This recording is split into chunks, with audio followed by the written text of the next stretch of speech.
नमस्कार मित्रांनो, ठरलं तर मग या सिरियलमध्ये काय घडले आपण ते बघणार आहोत. अर्जुन सर्वांनाच ओरडतो, तुम्ही लग्न झालेल्या मुलाचं दुसऱ्यांदा लग्न करायला बघताय काय? आणि मी जरी कुवारा जरी असला असतो तरी ह्या मुलीसंग लग्न कधीच केलं नसतं. स्पष्टपणे सर्व सांगितलं तरी तुम्ही फिरून फिरून परत तेथच येतात.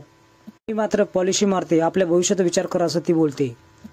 तनुजा तो हात झटकतो आणि पुन्हा माझ्यासमोर येऊ नकोस असं बोलतो. त्याच वेळेस कल्पना बोलते, मला माझी सून गुणी हवी आहे, खोटाडी बिलकुल नको. कुठल्याच मुलीशी लग्न करायचं नाही, कारण ऑलरेडी माझं मिसेस सायली संग लग्न झालं आहे असं अर्जुन बोलतो. कल्पना रिक्वेस्ट करतो, माझ्या लाईफचं डिसिजन कुणालाही घेऊन नका देऊ, माझं मला घेऊ द्या. मॅरेज झालं हीच चुकी आहे ना, ती चुकी मी सुधारेल असं अर्जुन बोलतो. सर्वजण नुसते वचवच करत असतात, अर्जुनला बोलत असतात. जी पुन्हा बोलते, तुला मी शेवटचं विचारत आहे, तू लग्न करणार आहेस का नाही? अर्जुन जोरात ओरडतो, मी या मुलीशी लग्न करणार नाही म्हणजे नाही, माझ्या पुढे हा विषय काढू नका असं तो बोलतो. अर्जुन निघून जातो. त्याच वेळेस आजीच्या छातीमध्ये चमक निघते. सर्वजण आजीला हॉस्पिटलमध्ये ऍडमिट करतात. तिचा बीपी वाढलेला असतो असं अश्विनी बोलतो. त्यावेळेस डॉक्टर बाहेर येतात आणि बोलतात, आता काहीच सांगू शकत नाही. अर्जुन येतो, मला आजीला बघूयात असं बोलतो, पण प्रताप त्याला अडवतो. तुझ्यामुळे परिस्थिती अजून बिघडेल असं बोलतो. इकडे तन्वी माझ्या आजीला काही होऊन नको देऊ असं बोलत असते.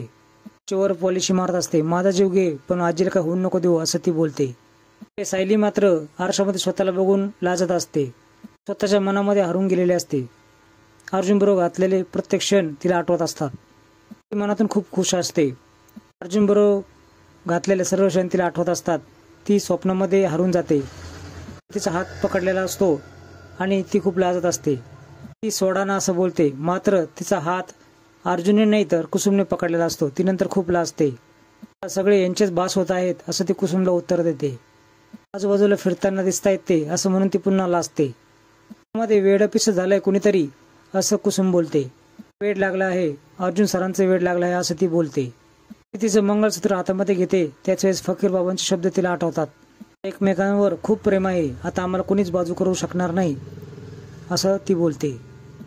गाठ आता 7 जन्मांसाठी बांधली आहे. सर्वजण बाहेर आल्यानंतर अर्जुन विचारतो, कशी तब्येत आहे आजीची? त्याच वेळेस अस्मिता ओरडते त्याला आणि बोलते की बस झालं तुझे नाटकं, तुझ्यामुळेच अटॅक तिला आला आहे. कल्पना त्याला झापायला लागते आणि बोलते की तुझ्या प्रेमापायी तू आंधळात आला आहेस, पण तुला कळत नाही की आजी तुझ्यासाठी किती धडपड करत आहे. प्रतापला बोलते, त्याची आजी ह्याच्यामुळेच इथं आली आहे, ऍडमिट झाली आहे, सांगा याला. हे सर्व बोलणं अर्जुनला खूप लागतं. आम्ही याला खून किंवा दरोडा घालायला नव्हता लावला, फक्त लग्न कर असंच बोलतो होतं ना. हा तर पूर्ण आईच्या जीवावरच उठला आहे. बोलतो, प्लीज असं काही बोलू नकोस. तन्वी मात्र मनोमनी विचार करते की माझं लग्न अर्जुनशी व्हावं यासाठी अख्खी टीम कामाला लागली आहे. तर तन्वी अर्जुनपाशी जाते, मला कळतंय की किती तुला त्रास होतोय, पण इथे काय वाद घालू नकोस असं ती बोलते. जखमा देखील भरले नाहीये असं म्हणते, त्याच्या खांद्यावर हात ठेवते. अर्जुन तिचा हात झटकून देतो. मित्रांनो, पुढील भागामध्ये तुम्ही बघणार आहात की आजीला शुद्ध आलेली असते. सर्वजण तिच्या शेजारी बसलेले असतात. ती बोलते की अर्जुनसाठी त्याची आजी महत्वाची आहे की ती मुलगी.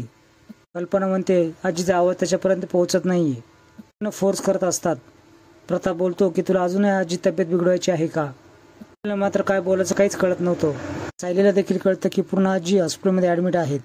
हॉस्पिटलमध्ये येते, दरवाजा उघडते, तेवढ्यात पूर्ण आजीचे शब्द तिच्या कानावर पडतात.